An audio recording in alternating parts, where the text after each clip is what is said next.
dan sudah disidangkan sampai tingkat pengadilan tinggi. Dua sidang itu membuktikan tidak adanya ijazah palsu atau tidak dimilikinya ijazah oleh Jokowi. Karena tidak diperlihatkan di persidangan. Jadi yang terbukti tidak adanya ijazah palsu. Iya begitu. Berarti dia punya ijazah dong. Yang tidak membawa ijazah asli. Oh ya. Oke. Ini mesti jelas nih. Hukumnya harus jelas. Silakan berkomentar. Satu, apa yang disebut ijazah? Ijazah tuh sekarang udah nggak begitu penting sebenarnya kan? Karena orang yang dilihat adalah ekspertisnya, bukan ijazahnya. Zaman dulu itu penting. Karena orang melihat seolah-olah ijazah itu ukuran rasionalitas orang, kemampuan orang. Tapi sekarang udah nggak begitu penting. Jadi pertanyaannya kalau menggugat, relevansi kepentingannya masih ada nggak? Itu kan? Itu satu. Tapi yang kedua yang saya tahu, dasar gugatan itu bukan soal kepentingan itunya. Semua syarat untuk menjadi pejabat negara itu, lo bisa tebak nih arah gugatan ini. Itu memerlukan alat konfirmasi, bukan hanya bukti diri berupa KTP, tapi juga sejauh mana jenjang pendidikannya. Karena itu dijadikan syarat kan. Itu kan syarat menjadi pejabat negara biasanya kan jenjang pendidikan kan. Yeah. Nah itu artinya sebenarnya gugatan ini sasarannya ingin mendorong apakah jabatan-jabatan yang diemban seseorang yang ijazahnya dipersoalkan itu justified atau tidak. Dan itu artinya ujungnya legalitasnya punya apa enggak. Dan itu bisa mendekonstruksi seluruh periode kepemimpinan seseorang yang ijazahnya diduga palsu. Begitu kan kira-kira ujungnya? Betul. Terus apa yang ending yang di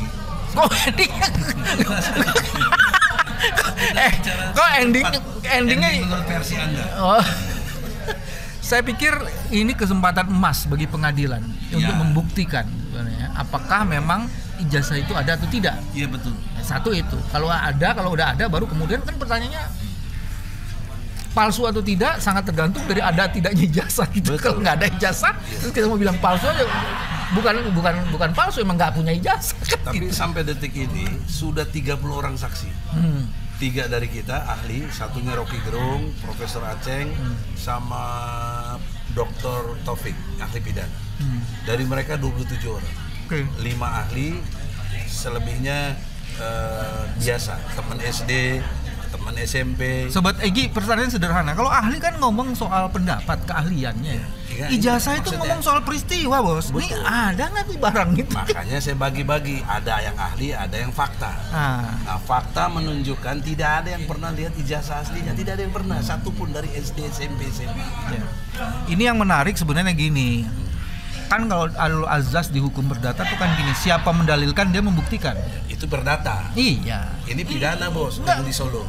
Iya kan gugatan lu sekarang lu jangan bilang gugatan lu kan perdata. Maka saya ingin buktikannya hasil dari sidang perdata pidana. Orang itu kena nggak dihukum nggak Bambang Tri?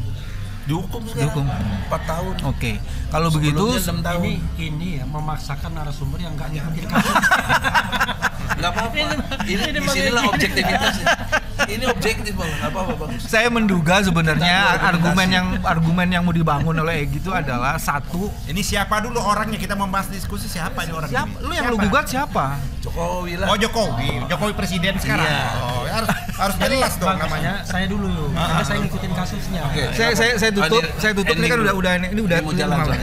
Jadi gini Bos. Jadi dalam pandangan saya Egy dengan sangat cerdas mau menggunakan proses pidana itu untuk membuktikan dalilnya, ya kan?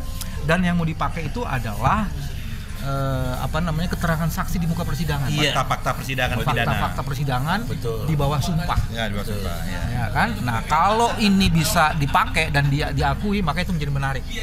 Tapi lagi-lagi sebenarnya ini bukan soal kecerdasan hakim. Mau nggak hakim memeriksa itu? Iya. Itu aja sih sebenarnya. Egy, terima kasih ya. Selamat berjuang. Sukses untuk di tempat kerjanya. Aku kasih ke siapa nih? Mas Bambang mau pergi, kita persilakan. Coba. Assalamualaikum warahmatullahi wabarakatuh. Waalaikumsalam warahmatullahi wabarakatuh. Oke, saya menjawabnya dari sudut hukum tata negara ya. Kenapa hal ini penting? Karena presiden itu adalah jabatan terpenting dalam sistem pemerintahan presidensial. Karena itu tidak boleh ada keraguan-raguan terhadap dasar legitimasi seorang presiden dipilih kemudian dilantik sebagai presiden. Kita tahu bahwa ijazah ijazah yang dipersoalkan kan ijazah S1, ijazah SMA juga ya. Iya. Nah, Sampai SD. sampai SD itu adalah persyaratan untuk menjadi calon presiden. Dan kita tahu persyaratannya itu ijazah SD, SMP sampai SMA. Iya. Kalau S1 itu bukan wajib. Iya. Kalau seandainya ternyata di kemudian hari bisa dibuktikan bahwa ijazah itu tidak pernah ada, maka secara teoritis syarat untuk menjadi presiden itu sudah tidak terpenuhi lagi. Sehingga bisa dikatakan batal demi hukum. Gini, karena ini hukum tata negara, bukan ranah hukum lain. Batal demi hukum kan harus ditindaklanjuti dengan proses impeachment, proses pemberhentian. Tapi yang paling bagus adalah memang mengundurkan diri paling cepat. Tidak ada proses lain, kan mengundurkan diri malam ini juga bisa dan lain sebagainya. Nah, sehingga pengadilan ini menurut saya mudah-mudahan mampu membuktikan sangka yang belum terjawab juga ketika Bambang Tri dan Gus Nur, jangan lupa ada Gus Nur, ada Bambang Tri, dihukum berdasarkan dianggap menyebarkan berita bohong karena mereka kan Gus Nur dan Bambang Tri melakukan sumpah mubahalah. Bambang Tri membuat karya tulis, dan dalam karya tulis yang saya baca itu mengatakan ijazah Jokowi Jokowi Undercover 2 mengatakan bahwa ijazahnya itu tidak ada, ya. Ijazahnya itu palsu dengan berbagai versi kata-kata. Ya, betul. Lalu dipanggil dalam podcast Gus Nur, lalu Gus Nur menantang untuk sumpah mubahalah. Bambang Tri bersedia. Tapi akhirnya dua orang tersebut dianggap menyebarkan berita bohong. Sebenarnya konstruksinya itu kan berita bohong soal ijazah Presiden Jokowi. Nah, dalam sidang yang saya ikuti secara intens, tidak ada satupun memang saksi yang melihat ijazah asli tersebut. Yeah. Maka kan secara secara penafsiran terbalik, ya, kontradiksio, ya, harusnya kan apa yang dikatakan Bambang Tri atau yang dituliskan Bambang Tri yang kemudian diperkuat dengan mubahalah itu paling tidak belum bisa dibantah, tak terbantahkan. Sehingga sebenarnya harusnya kan tidak ada dasar untuk menghukum baik Bambang Tri maupun Gus Nur. Oke, tetapi permasalahannya adalah kita tidak tahu kenapa beliau tetap dihukum, dan saya baca terakhir sudah sampai tingkat Mahkamah Agung hukumannya ini. Sekarang dan Mahkamah Agung ditolak. Iya. Kasasinya, Pak. Iya, kasasinya. Iya, sudah inkrah dan 6 tahun, 6 tahun atau 4 tahun? 4 tahun. Jadi 4 tahun itu sudah inkrah. Jadi dari 6 tahun ke 4 tahun dikurangi, ya. Nah, sudah inkrah 4 tahun. Tapi itu kan menurut saya hukuman yang berat sekali bagi seorang warga negara yang sebenarnya cuma membuat karya ilmiah saja. Pertanyaannya adalah sekarang apa gunanya gugatan perdata ini, perbuatan melawan hukum? Gunanya menurut saya adalah kembali menjadi medan ajang untuk membuktikan apakah ijazah itu ada atau tidak. Nah, tentu fakta-fakta yang bisa dikemukakan mudah-mudahan bisa diterima oleh hakim adalah apa yang tersaji di persidangan pidananya, ya, walaupun ujungnya dihukum, tetapi fakta persidangan tidak pernah membuktikan adanya ijazah itu. Apakah Jadi bisa itu jadi alat bukti? Saya kira karena ini merupakan sebuah apa istilahnya, ya, sebuah pencarian kebenaran substantif, harusnya hakim mau menerima dong. Kebenaran material. Iya, kebenaran material, ya kan. Jadi karena ini merupakan kebenaran material, tidak formil yang dicari, maka harusnya mau menerima. Sebenarnya ini kan sengketa sengketa perdata, perbuatan melawan hukum yang dimensinya publik, dimensinya tata negara sesungguhnya. Harusnya besok-besok, ya, kalau kita melakukan reformasi hukum, gugatan seperti ini harusnya di Mahkamah Konstitusi aja, gugatan keabsahan seorang presiden, biar tidak lari kemana-mana. Bukan di PN, ya? Ya, bukan di PN. Karena tapi kalau kan PN nggak ada pelarangan itu juga. Nggak ada larang, tapi maksud saya untuk ius constituendumnya, ya kan? Untuk ke depan. Nah, mudah-mudahan ini ditangkap juga oleh DPR dan DPD. Ditangkap dalam pengertian untuk menjadi impeachment. Belum tentu, karena kan kita mencari kebenaran materialnya dulu. Ditangkap untuk digelarnya hak angket. Manggil presiden. Iya, hak angket itu hak melakukan penyelidikan. Seharusnya ini menjadi sama hak bertanya juga bisa. kalau bertanya saya kira nggak perlu lagi ya, karena ini kan sudah hak angket langsung melakukan penyelidikan buat tim angket ya,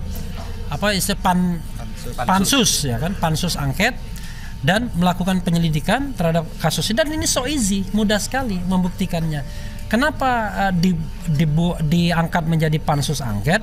Biar ini diselesaikan antar institusi, bukan lagi orang perseorangan warga negara yang punya konsekuensi, ditekan, kemudian dihukum, dipenjarakan dan lain sebagainya. Nah, kalau soal angket mengangket, nah Bang Yani yang di samping saya sudah punya pengalaman ini kan. Pernah jadi anggota DPR. Iya, pernah jadi anggota DPR dan dulu paling jagoan di Komisi 3. Jawab itu dulu. Jawablah. Sama-sama kita galuh. Jadi gitu. Yang pertama yang paling penting itu menurut saya Bang Egy. Ya silakan. Apa yang dikemukakan oleh Keren Cadas. Nah, ini Keren Cadas beliau ini ya kan. Refli Haru. RH Channel. Oke itu. Adalah karena ini sesungguhnya tidak bisa hanya dilihat semata-mata perdata.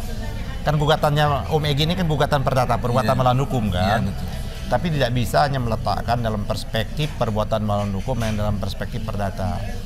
Karena ini menyangkut adalah jabatan yang tinggi di Republik ini, adalah salah satu syarat orang untuk menjadi presiden itu ada di undang-undang, ada di undang-undang dasar, ada di undang-undang ya, yaitu syaratnya itu minimal SMA, ijazahnya SMA. Kan ini kan dipersoalkan ijazahnya SMA.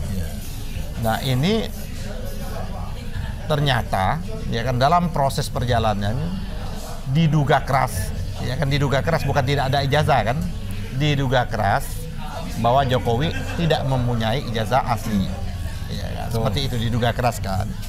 Sebenarnya ini menjadi persoalan yang sederhana kalau memang Pak Jokowi mau seperti itu.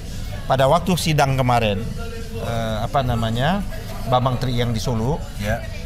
Kan gampang, cukup dia, memang kan itu gugatan itu kan para pihaknya kan bukan Pak Jokowi, kan pihaknya itu antara negara yang diwakili oleh jaksa dengan Bambang Tri dengan Gus Nur yang dianggap melakukan pelanggaran tindak pidana berita bohong dan sebagainya. Tapi karena ini menyangkutnya tidak hanya berhubungan pidananya hal-hal seperti itu, tapi ada kaitannya dengan pejabat publik yang dituduhkan itu, seharusnya Jokowi gampang, dia bisa memerintahkan seknek apa-apa, cukup nih ijazah saya bawa ke pengadilan. Ya itu idealnya. Ideal kan. Itu udah berlalu, nggak terjadi gimana? Nah, karena ini nggak terjadi, sebagaimana dikemukakan tadi, maka peristiwa-peristiwa atau fakta-fakta hukum ya kan itu sudah menjadi fakta hukum. Fakta hukum yang ada di pengadilan negeri mana itu kemarin tuh? Solo. Surakarta. Ya, tergantung Bang Egy, kan pihaknya Bang Egy nih mau menggunakan fakta hukum itu bisa digunakan atau tidak kan untuk dijadikan. Tadi Bung Refli bilang bisa. Enggak, bukan bisa. Om Egy mau menggunakan atau tidak itu? Mau. Nah, justru karena mau, saya gugat lagi. Ya, karena Om Egy mau, maka itulah yang harus sebenarnya dijadikan dasar juga. Jadi perdata itu tidak hanya melihat konteksnya. Ini kan gugatan melawan hukum, sebagaimana dikemukakan, hanya urusannya privat. Ini adalah menyangkut urusan yang paling mendasar. Ini jabatan tertinggi seorang seperti itu. Nah, jadi menurut saya silakan nanti kan Bang Egy membawa bukti. Karena yang digugat ini langsung adresnya Pak Jokowi juga, ya kan, walaupun dengan dalil itu kan bisa kita kesampingkan siapa yang mendalilkan dia membuktikan, maka Pak Jokowi lebih gampang juga karena dia pihak yang terkait dalam perkara ini, maka dia membuktikan. Satu sisi Bang Egy membuktikan bahwa dia bisa membuktikan bahwa dia ada punya dengan membawa. Kan ada proses pembuktian. Tapi pertanyaan seriusnya gini, Bung Yani, selama ini tentang ijazah palsunya diduga Jokowi ini nggak pernah komentar sedikit pun, nggak ada komentar. Kan sebenarnya cicing wae ya itu makanya itulah yang membuat orang menjadi tanda tanya. Jadi jangan salahkan publik, jangan salahkan rakyat kalau akhirnya mengaminin apa yang diomongin oleh Bambang sama Gus Nur gitu loh, karena dia tidak memberikan respon. Di sisi lain dia diam saja, tapi dia gerakin kepolisian, kejaksaan untuk menghukum. Nah itu yang itu seharusnya ini jumping pidananya. Seharusnya dibuktikan dulu ini, proses perdatanya, proses ininya dibuktikan. Kalau memang ternyata dapat membuktikan, baru dikatakan berita bohong. Jadi bagaimana ada berita bohong tapi yang aslinya nggak ada, gimana seperti itu? Nah gini, waktu konstruksi yang pertama, Bung Refli juga yang bahkan sedikit meragukan saya, ini kenapa dicabut? Nah, saya sudah jujur waktu itu mengatakan saya nggak kuat karena dua hal penting, saksi dan bukti. Nah, pertanyaan saya gini, Om Egy. Dengan ditangkapnya Bambang waktu kan, itu. Boleh kan nanya juga? Boleh. Boleh jadi os. Kan itu kan Om Egy, ini soal sangka orang di luar supaya Om Egy bisa klarifikasi di forum ini. Sudah. Nah, kan maksudnya gini. Waktu di forumnya channel udah saya bukan. Kan Om yang mau diklarifikasi. Nah, gini, Om Egy itu kan bukan mewakili diri Om Egy. Ya bukan. Kan mewakili Bambang Tri. Ya.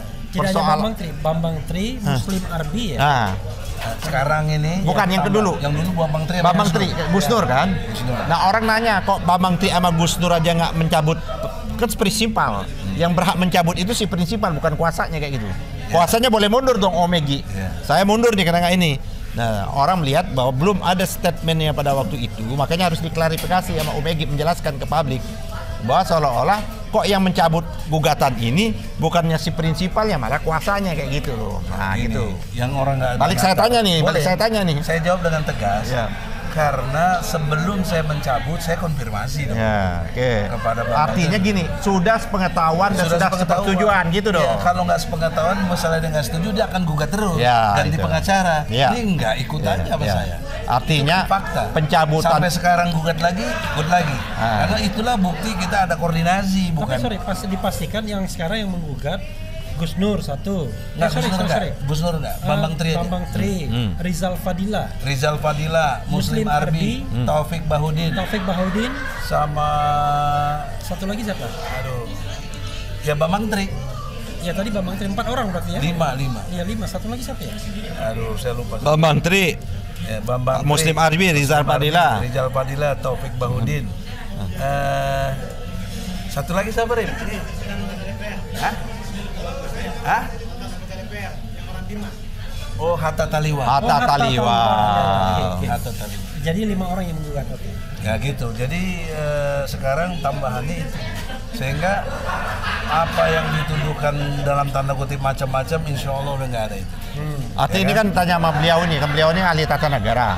Itu udah ketemu. Bukan implikasi. Ya kan implikasi tadi kan beliau kan menyatakan sekarang angket. Pertanyaan yang kedua. Ya, angket kan. Angket misalnya asumsi dilaksanakan atau tidak dilaksanakan.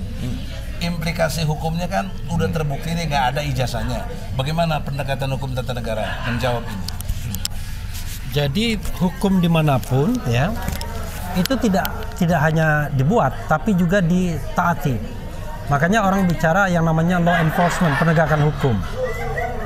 Kalau kita lihat kasus ini, ada berbagai hal yang bisa kita lihat untuk mengatakan proses impeachment harus dilakukan kalau seandainya terbukti ijazah palsu.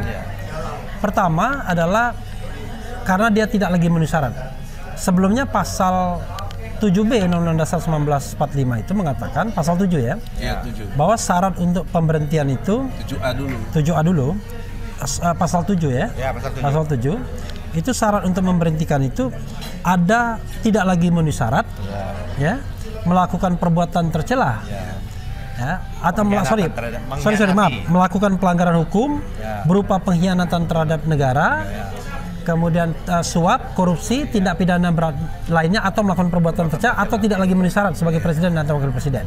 Maka tidak memenuhi syarat ya. Maka di situ itu ada 3 klaster. 1 pelanggaran hukum berat, 2 perbuatan tercela, dan 3 tidak lagi memenuhi syarat. Itu bisa masuk semua. Tergantung apakah itu, misalnya kalau pelanggaran hukum berat, apakah itu ancamannya 5 tahun atau lebih? Kalau pemalsuan dokumen itu 5 tahun, 6 tahun. Berarti masuk. 263. Oke, berarti masuk. Nah, bukan 263, dia 266 dong. That's okay. Berarti masuk, ya kan? Dari pemalsuan dokumen. Kemudian perbuatan tercela bisa dikonstruksikan, masa itu tidak tercela? Tidak jujur, ya kan? bohong. Masuk juga konstruksi itu. Lalu yang paling nyata, yang administratif tidak memenuhi syarat, karena syaratnya harus SMA minimal. Untuk capres. Ya, karena itu menurut saya, seandainya memang gugatan ini terbukti bahwa ijazah itu tidak pernah ada, kan kita bicara andai ya, bukan berarti kita memastikan pasti iya, maka DPR sebagai sebuah lembaga yang memang ditugaskan untuk hal seperti itu ya harus bersikap. Bahkan menurut saya tidak perlu lagi dilakukan hak angket. Iya, Langsung saja hak menyatakan pendapat. Ya. Hak angket itu kan baru menyelidik. Iya, ini kan sudah putusan. Saya juga bingung tadi, nggak usah penyelidikannya, orang sudah diadili. Oh bukan, nggak bisa. Bukan ini faktanya Ini nanti. sekarang. Ya. Kalau sekarang, Oke. maksud saya along with bisa disambut oleh DPR. Tapi kan lihat referensi yang lalu. I see. Tapi kan saya bicara tentang pakem ketatanegaraan. Jadi sekarang langsung aja ke menyatakan pendapat ya. Iya, Kalau faktanya terbukti faktanya bahwa ijazahnya memang palsu atau tidak benar atau salah atau apa, maka langsung hak menyatakan pendapat harusnya. Anehnya, brother, nggak ada satupun anggota DPR yang komentar soal itu, nggak pernah ada satupun. Ya itu kan sebenarnya. itu kan realitas politik. Ya itu realitas politik. Sama dengan KM 50 kan. Ya, itu sama banyak juga. kejanggalan Jadi tapi ada realitas politik, ada yang hal yang ideal. iya. Seperti itu. Nah saya kan cuma bicara hal idealnya. Realitas politiknya nggak ikut-ikut kita. Jadi kita berharap ini terakhir ya. Ya, Terakhir. closing, Kita berharap closing statement. proses pengadilan ini bisa membuka dan ini bisa juga Oh iya ya. Dari Bentar. Ya, ini kita harap betul pengadilan ini dia proaktif karena ini kalau tidak ini akan menjadi bawaan sejarah sepanjang Republik ini. Bahkan cacat sejarah. Ya, bawaan sejarah, cacat sejarah itu. Oleh karena itu maka pengadilan harus membuka ini semua. Kan gampang. Karena adalah Pak Jokowi adalah pihak yang terlibat langsung. Kalau kemarin dipidana kan dia nggak terlibat langsung, ada institusi negara, kan dia yang digugat. Nah, cukup dia datang membawa bukti. Kalau seperti itu, bawa aja ijazah aslinya, kan gampang. Saya nggak palsu loh. Nah, kalau memang dia dapat membuktikan bahwa dia ijazahnya asli ada, Pak, maka apa yang dilakukan oleh kepolisian dan kejaksaan mengadili yang namanya Gus Nur dan mengadili Bambang adalah sah dan absah, gitu loh. Ya. Oke, sekarang mulai closing statement. Ya, closing statement dari saya. Di sini nggak sampai 2 jam. Sebagai warga negara yang memiliki hak untuk memilih, ya kan, dan kita terlibat dalam proses pemilihan presiden, tentu kita punya hak konstitusional untuk mempertanyakan keabsahan persyaratan menjadi presiden tersebut. Jangan dianggap bahwa ini adalah upaya untuk menjatuhkan pemerintahan, karena kalau menjatuhkan itu adalah yang sah dibilang tidak sah. Tapi kita justru ingin menegakkan bahwa yang sah adalah sah, yang tidak sah tidak sah. Jangan dibalik-balik. Kalau memang ijazahnya sah, case close, selesai. Asal dengan peradilan yang fair. Tapi kalau tidak sah, ya kan, terbukti harus dinyatakan tidak sah, dan mungkin lebih baik Presiden Jokowi mengundurkan diri karena jauh lebih mudah bagi bangsa ini menyelesaikannya. Modelnya atau berhenti seketika kayak model. Ya, yang mengundurkan diri. Karena kalau misalnya pakai proses impeachment lagi, nanti khawatir ada proses politisasi yang justru menghindari fakta yang ada. Faktanya A, proses politiknya B. Jadi kacau jadinya. Tapi kalau tidak terbukti ya sudah, case close. Oke. Demikian saudara-saudara, nggak perlu disimpulkan karena 2 pakar ini sudah dengan sendirinya menyimpulkan. Kita lihat nanti tanggal 9 Oktober 2023 sidang perdana di Pengadilan Negeri Jakarta Pusat mulai jam 10 pagi. Insya Allah Egy Sujana Channel, cerdas, berani, militan. Assalamualaikum warahmatullahi wabarakatuh. Waalaikumsalam warahmatullahi wabarakatuh. Sebetulnya kan ijazah palsu ini sudah terbukti palsu barangnya. Ya. Kenapa saya berani mengatakan terbukti? Karena persidangan Bambang Tri yang ditangkap di Jakarta pada waktu itu, dia kan sedang mengajukan gugatan ijazah palsu di PN Pusat waktu itu. Di Pengadilan Jilid Pertama Jakarta. Yang menjadi persoalan, kok kenapa Bambang Tri ini kok ditangkap? Ini kan menjadi tanda tanya kan? Nah, begitu ditangkap akhirnya yang tadinya perdata dicabut gugatannya menjadi pidana. Nah, tapi itulah rencana Tuhan ya. Begitu gugatan pidana, ketika Bambang Tri menggugat perdata di PN Pusat itu kan gugatan perdata. Tetapi kalau ditangkap dan diadili pidana, maka akhirnya terbuktilah bahwa terus saja terbukti bahwa ijazah palsu itu akhirnya terbukti dalam sidang pidana. Itu. Nah, dalam sidang pidana itu sebagaimana publik ketahui, itu kan ada 2 gugatan atau dua tuduhan kepada saudara Bambang Tri, ya kan. tuduhan pertama itu adalah menyebarkan berita bohong, dan yang tuduhan yang kedua itu menyebarkan kebencian, ya kan? Lalu didakwah 10 tahun, divonis 6 tahun.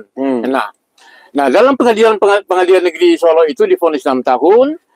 Jadi memutuskan bahwa dakwaan itu benar. Tetapi lalu kemudian ini digugat di Pengadilan Tinggi Semarang. Nah, di Pengadilan Tinggi Semarang, hakim PT Semarang itu tidak menemukan adanya ijazah asli itu, sehingga akhirnya pasal tentang gugatan ijazah palsu itu malah tidak terbukti. Jadi tidak terbukti menyebarkan berita bohong. Nah, berarti benar. Sampai ke Mahkamah Agung juga gitu sama. Jadi yang pada waktu itu tetap dihukum, tapi bukan karena menyebarkan berita bohong. Soal ijazah palsu. Waktu itu dihukum karena tuduhan menyebarkan kebencian. Dan dasarnya kebencian juga tidak jelas. Undang-undang ITE. Jadi pelanggaran undang-undang ITE. Tetapi disitulah membuktikan ala hikmahnya bahwa persidangan pidana Bambang Tri itu membuktikan bahwa Jokowi tidak punya jasa asli dan itu jasanya palsu. Pertama sekali itu mewakili tergugat satu Joko Widodo itu sempat diusir oleh hakim karena dia tidak membawa surat kuasa dari Joko Widodo langsung. Lalu kemudian banyak massa yang mendesak kepada hakim, nah termasuk dari advokat juga waktu itu dipimpin oleh Prof. Egy Sujana dan teman-teman dari TPUA. Lalu kemudian hakim diganti. Nah, setelah hakim diganti kemudian terjadi mediasi pun tidak ketemu itu. Ya, surat kuasanya juga asli dari Jokowi tidak muncul, ijazah asli juga tidak muncul. Nah, jadi sudah 12 kali. Mestinya kemarin kami sudah minta fast track kemarin itu. Putus saja, tapi sampai hari ini juga putus tanpa kehadiran pihak tergugat. Itu. Jadi sidang ke-13 kapan lagi? Nah, yang lucunya gini kan, pada saat dari pihak tergugat Joko Widodo, waktu itu kan kami gugat sebagai presiden. Tapi kemudian atas pertimbangan hakim, meminta supaya ini karena ijazah ini waktu itu dia belum sebagai presiden pribadi. Lalu kami mengubah itu, kan gugatan pribadi Joko Widodo, kan. Lalu kemudian pihak tergugat entah ini siapa saya tidak tahu, tapi muncullah Otto Hasibuan sebagai salah satu kuasa hukumnya, advokatnya. Nah, tadinya sidang itu kan offline, sidang di sidang di lapangan, sidang di ruang ruang dan terbuka untuk umum. Tahu-tahu Pengadilan Negeri Jakarta Pusat mengubah menjadi sidang akor tanpa persetujuan kami. Sidang online jadi? Iya, sidang online. Makanya saya kemarin dengan Prof. Egy dan teman-teman menolak itu. Meminta supaya sidang itu tetap sidang offline, sidang di ruangan. Bukan sidang akor, bukan sidang online. Nah, ini jadi menurut waktu itu kami memandang bahwa ini seolah-olah pengadilannya pro. Apa karena memang ini terkait dengan menggugat Jokowi sehingga seperti ini. Jadi kami kecewa sebetulnya kan. Inilah yang membuat bahwa bagaimana kami bisa mendapatkan keadilan, ya kan, di tengah-tengah hakim atau pengadilan yang sudah terlihat tanda kutip dia berpihak kepada pihak eksekutif dalam hal ini. Nah, sehingga sampai hari ini saya punya pandangan secara pribadi mengatakan bahwa yang namanya teori trias politika hari ini itu nggak jalan. Jadi pengadilan juga bisa dikooptasi oleh pihak eksekutif. Nah, itu. Ada lagi yang mau ditambahkan soal pengadilan ijazah palsu ini sebelum kita bergerak kepada petisi 100? Ya, jadi gini, saya menghimbau kepada saudara Joko Widodo, kalau memang, kalau memang Anda punya ijazah asli, sebagaimana yang dituduhkan atau yang sebagaimana yang diributkan, dikritik oleh publik selama ini, tunjukkan. Kami akan selesai. Artinya kami akan tarik itu. Tetapi kalau sudah Joko Widodo tidak menunjukkan itu, berarti jangan salahkan kami. Kami juga menyimpulkan dan sudah ada hasil pengadilan di Solo itu membuktikan bahwa Anda tidak memiliki ijazah asli. Nah, menjadi pertanyaan, kalau ijazah asli nggak ada, lantas mendaftar di waktu itu di di Solo, pemilihan wali kota di KPUD Solo, itu pakai apa ijazah siapa? Tapi yang tersebar itu fotokopi kan? Fotokopi itu kelihatan seperti fotokopi itu giginya, ya kan, dan dilihat oleh teman-teman yang ahli di bidang itu, melihatkan bahwa itu fotonya bukan punya Jokowi. Ya, jadi selama ini kan bangsa Indonesia yang tertipu oleh persoalan presiden yang ternyata ijazahnya tidak bisa dipertanggungjawabkan keasliannya. Nah, ini kan memalukan sekali, gitu loh. Jadi saya minta, ya kan, saudara Joko Widodo secara pribadi, jika memang ini benar, janganlah membuat ya berbagai macam drama, hasilan drama Korea untuk menutup ini. Nah, ini kan satu aib besar bangsa ini.